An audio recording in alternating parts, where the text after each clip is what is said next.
Yes, hello. Hello, Mr. Lewis. Hindi ko po makontak asawa nyo, kaya sa inyo na lang po. Ang score ni Nancy sa mock exam ay 541 points, 3 points above passing score.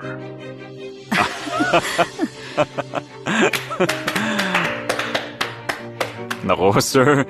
Good news talaga yan. Diyos ko, sa tono mo, akala ko bumagsak si Nancy. Actually, may gusto sana akong itanong sa inyo.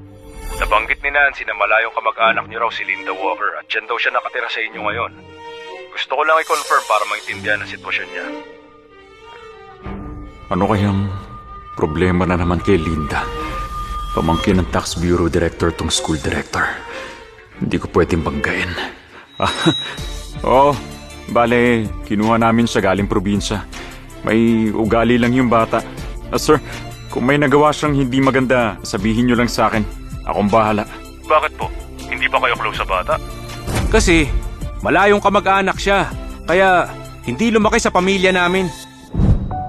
Grabe kung pag-usapan siya ng mga Lewis. Pero wala lang sa kanya lahat. Wala po ba kayong alam sa sitwasyon nung bata? Nung nag-register si Linda, sabi ni Nancy poor academic performance at behavior siya. Pero ang nakuhang score ni Linda ay 790. Highest scorer.